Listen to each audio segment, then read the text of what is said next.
All right, now there is the issue of the cost and the destruction. Let's say Phil and his wife and all his friends stay safe. There are going to be some costs to be borne out here, and how do you parcel that out? A fellow who knows this very, very well. He's done it under multiple crises in this country history. Republicans and Democrats praise his expertise alike. A fair and balanced arbiter of these matters. Ken Feinberg with us right now. Ken, very good to have you. What do you think of that one guy? I mean, what's your advice to people who do that sort of thing? Takes all kinds. Yeah.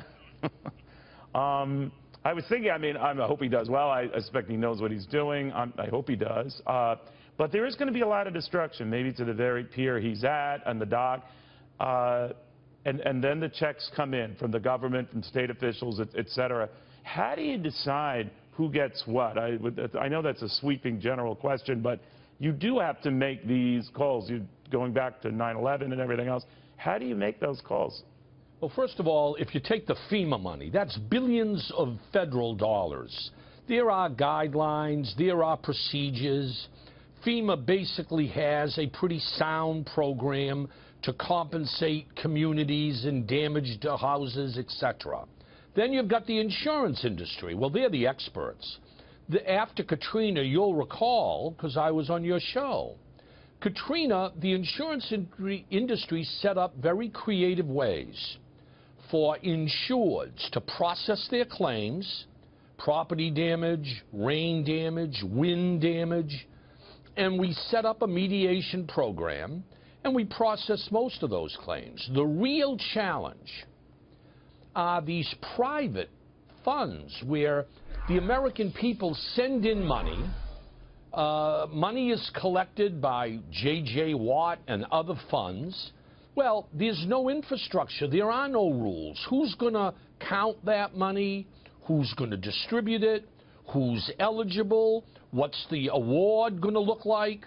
What proof requirements will there be in order to file a claim?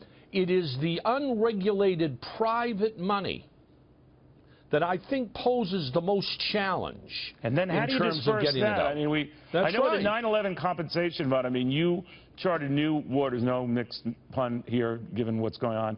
But the idea being that it wasn't going to be equally dispersed. That there is a difference between an investor, banker dying in a crash or an event versus a fireman. As cruel as that might be to a lot of people, his or her earning potential wiped out is very different from the fireman's earning potential. And you crafted a package that took that into consideration. And I'm wondering how you play something like that for those type of funds. Well, don't forget, the 9/11 fund, the rules were right in the statute passed by Congress. Congress said when Ken Feinberg distributes that money, he gets a release. I will not sue from the family of the dead or the physically injured. But wasn't that your net? I'm not arguing. I thought it was actually very common sense, the approach you took. But you came up with the formula, right? That's correct. But remember, in 9/11, in order to get any of that money, the family of the victim or the injured individual, you know this, Neil, had to waive the right to litigate against the World Trade Center or the airlines. Right. This money in Harvey, in Houston, the money I'm talking about is a gift. It's donated by the American people to the fund, to J.J. Watt Fund or whatever. Right. And how that money is going to be distributed, who's eligible? There are 30 dead. There are some that were physically injured. But what are you going to do with $10 million? You don't want to replicate federal FEMA money.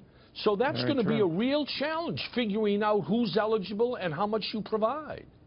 Well put. Well, I know I'm not volunteering you for that task, but I'm sure people will as time goes on. Well, Ken Feinberg, go ahead. That's going to be the challenge, I think. All right. Thank you, my friend, very, very much. Very good catching up with you. Be well. Good to see you.